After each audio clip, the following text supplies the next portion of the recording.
सबसे पहली आवश्यकता है राग त्याग की, जिसे वैराग्य कहते हैं। वैराग्य शब्द से ही हमारे कान खड़े होने लगते हैं। वैराग्य मतलब कोई भयावह बात नहीं, ये मन तुम्हें धोखा दे रहा है। वैराग्य का तात्पर्य है महासुख की यात्रा, राग का तात्पर्य है दुख में नरकों की यात्रा। जब हम राग की तरफ कदम रखते हैं तो अमृत जैसा लगता है, लेकिन उसका परिणाम विष से भी भयानक है। विष से भयानक इसलिए कि विष तो एक शरीर को नष्ट करता है, पर विषय कई जन्म तक हमें नष्ट करते रहते हैं, इसलिए वो बहुत भयावह है। पर वो अमृत जैसा लगता है, और जब हम अध्यात्म में कदम रखते हैं तो विष जैसा लगता है। नींद भी नहीं ठीक से लेने को मिलता इसमें, तो 2 बजे जग जाओ। इसे कह रहे हैं अच्छे पदार्थ भी मत पाओ। बंद कर दिया बाजार का बंद कर दिया। वो प्रश्न कि डबल रोटी तो अब हम बना नहीं पाते रोज भोजन, तो डबल बेकरी के बिस्कुट तो चल सकते हैं ना, वो अमुक चीज चल। हमारा उद्देश्य आपको परेशान करना नहीं है, परेशानी से मुक्त करना। जितने भी पदार्थ बने हुए आते हैं वो वास्तविक आपके लीवर के लिए ठीक नहीं है, मान लीजिए, क्योंकि आपका अध्यात्म मार्ग है। आपको बहुत ही चर्बी रहित, रजोगुण तमोगुण रहित सात्विक आहार चाहिए, जिससे आप शांत गंभीर भाव से भगवत चिंतन कर सकें। इन सब पदार्थों में वो बात नहीं है जो हमें परमार्थ में पुष्टता दे सके। चाहे आप ये नमकीन, बिस्कुट, ब्रेड, जो भी आप लोग, इसे आपको लगता है कि समय बचता है, लेकिन समय प्रयोग कहां करते हो? विषय चिंतन में, राग द्वेष के चिंतन में, जागतिक चिंतन में। अगर राधा राधा कहते हुए 2 रोटी बना ली और नमक रख लिया, आप देख लो आपका चिंतन बदल जाएगा। कौन सी ठाकुर सेवा करनी है आपको? बहुत सहजता में समझ लीजिए ठाकुर सेवा का मतलब क्या है।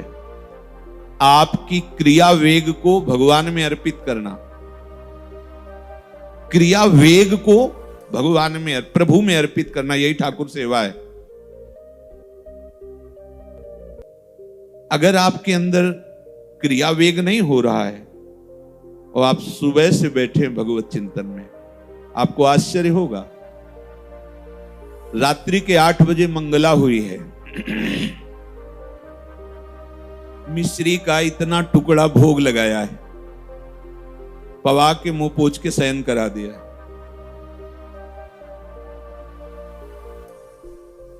हमारी प्रतिपल सेवा हो रही है, समझना होगा।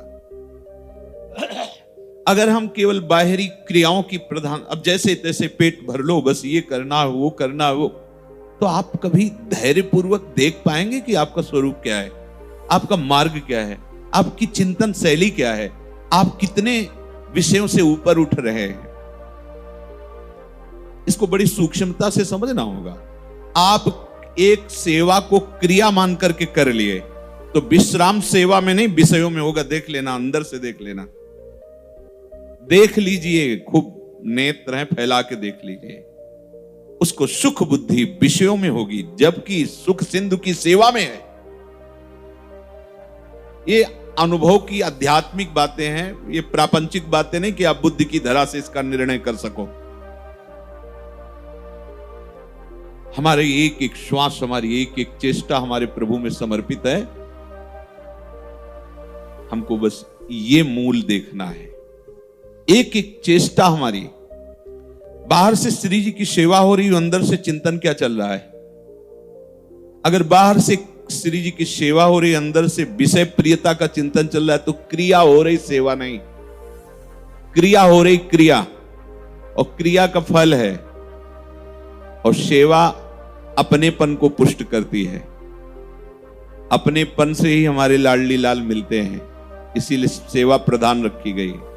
सेवा से अपनापन, पर सेवा करते हुए यदि चिंतन अन्य का हो रहा है, विषय का हो रहा है, देह के राग द्वेष का हो रहा है, इंद्रियों के सुख भोगों का हो रहा है, तो वो सेवा नहीं है, वो क्रिया है, क्रिया का फल होगा।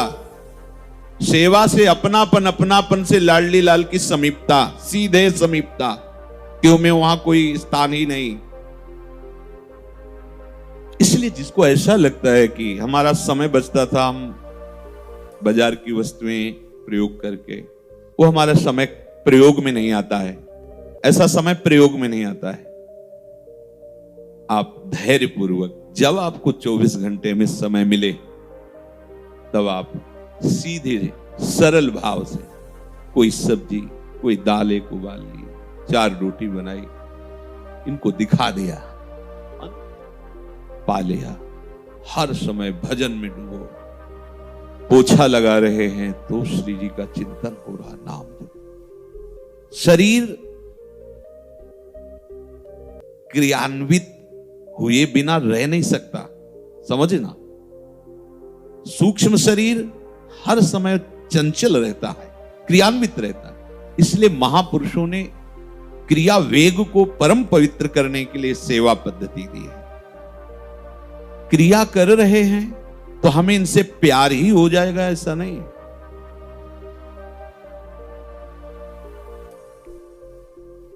अगर सेवा हो रही है तो निश्चित इनसे प्यार हो जाएगा। सेवा हो रही तो दूसरे की कोई परवाह नहीं, वचन पर विश्वास रखो, सेव्याधीन हो जाएगा। क्रिया हो रही, बात बदल गई, वही बात बदल गई। सेवा और क्रिया में अंतर है, समझ रहे हो ना। जो अपनेपन के प्यार से एक पुष्प भी अर्पित कर देता है, तो गीता में ही भगवान ने कहा, पत्रम पुष्पम फलम तोयम, ये में भक्त्या मतलब अपनापन, प्रेम। मेरे प्रभु, मुझ दीनहीन के पास आपका दिया हुआ ये पत्र है, ये जल है, वो स्नामी उसी समय भगवान पा लेते हैं।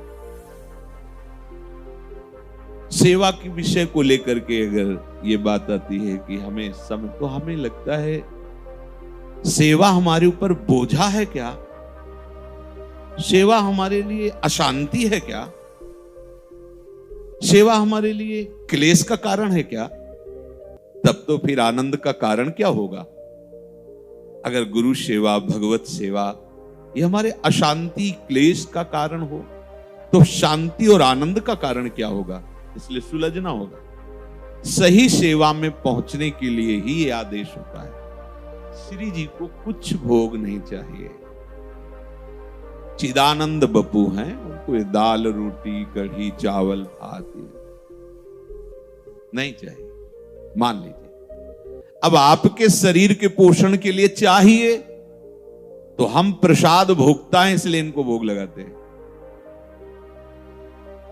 नहीं, दोनों को पाने का ही समय नहीं है।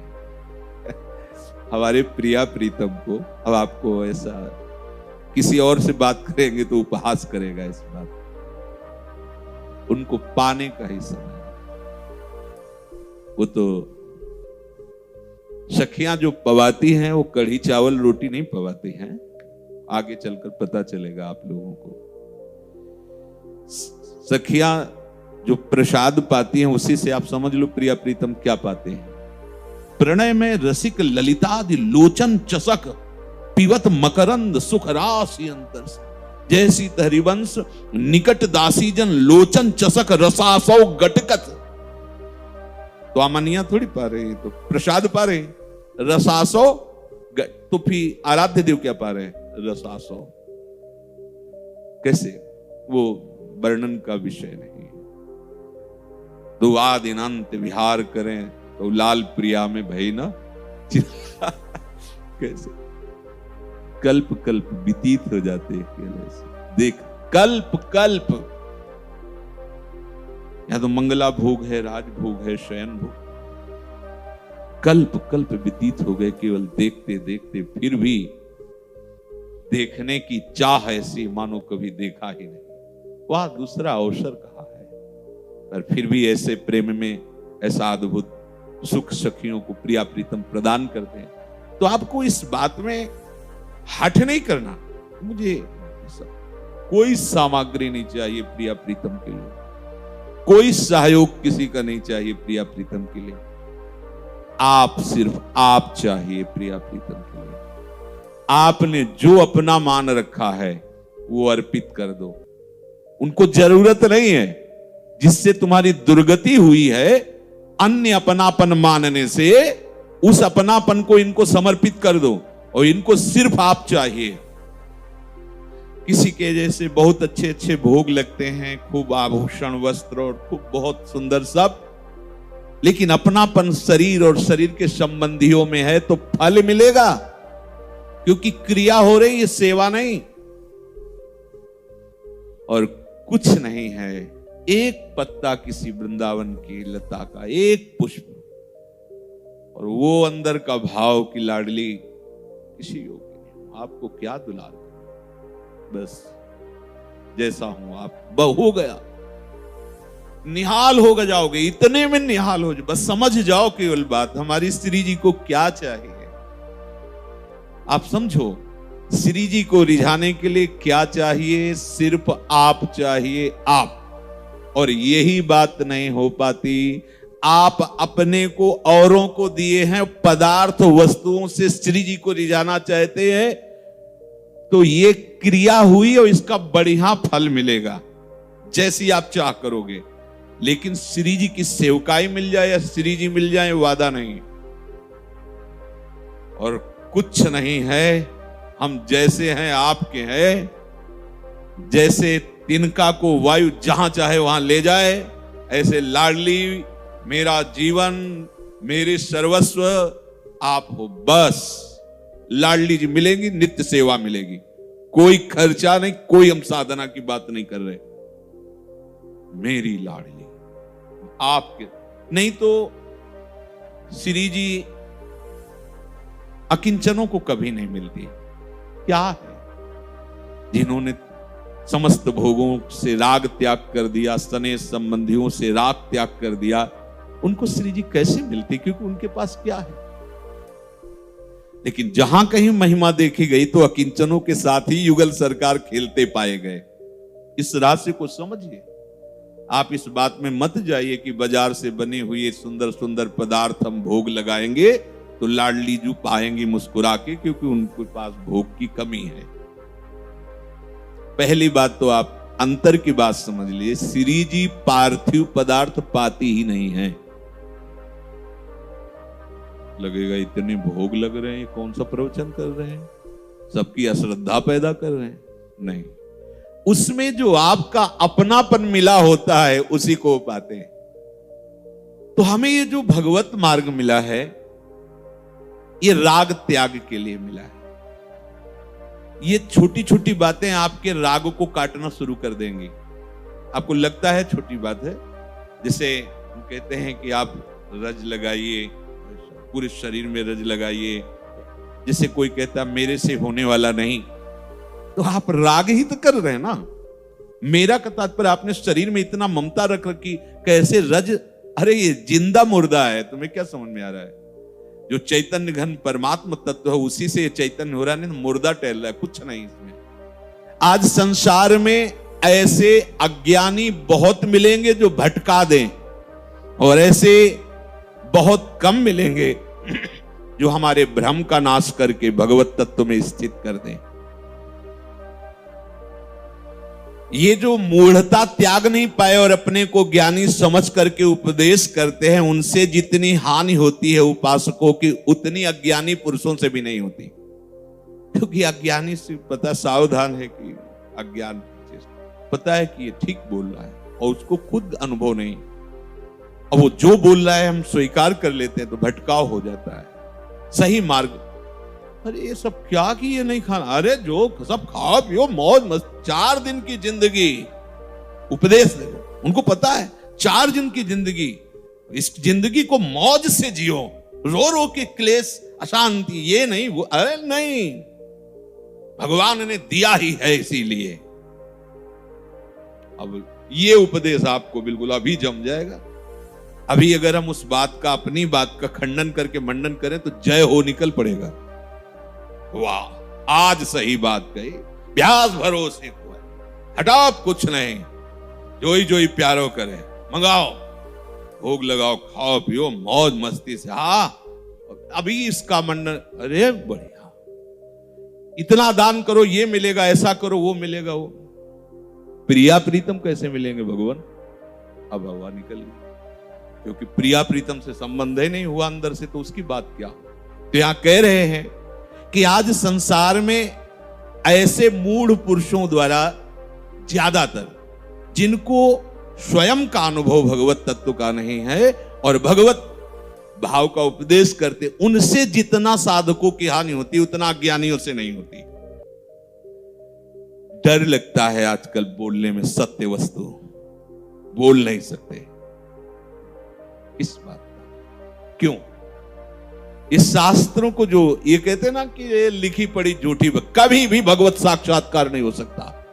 शास्त्र हेलना करने वाला कभी भी भगवत मार्ग का पथिक नहीं हो सकता, कोई भी हो, कहीं भी हो। तस्मात् शास्त्रम प्रमाणम ते कार्याकार्यो, एक एक अक्षर सत्य है, एक एक अक्षर। चलो तो उस मार्ग में आपको दिखाई देगा।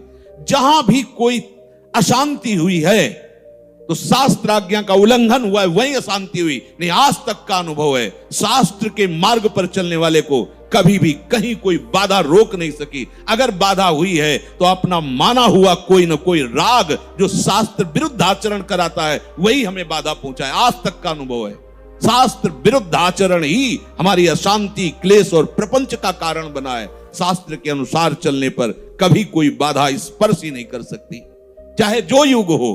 भगवत प्राप्ति युग के कारण थोड़ी होती है। भगवत प्राप्ति का मार्ग चारों युग में समान भाव से है। कोई भी किसी भी युग में अगर शरीर और शरीर के भोगों से राग करके भगवत प्राप्ति का विधान कहीं वर्णन किया हो तो बता देना। चाहे जहां हो, नाम रूप लीला धाम, चाहे ध्यान करो, चाहे कीर्तन करो, चाहे उसके लिए कोई सेवा पद्धति से सेवा करो, वो शरीर राग, शरीर के भोग राग, शरीर के संबंधियों के राग के त्याग के बाद ही वो होता है जिससे भगवत प्राप्ति होती। किसी युग में कुछ भी नाम कीर्तन ऐसे समझते हो क्या कि शरीर राग और भोगों का राग भोगते रहो मनमानी और नाम कीर्तन करते रहो, तो क्या उसमें लिखा नाम अपराध? ऐसे थोड़ी है। राग त्याग के बिना आज तक किसी को भी अनुराग हो सका हो तो आप हमें बताइए।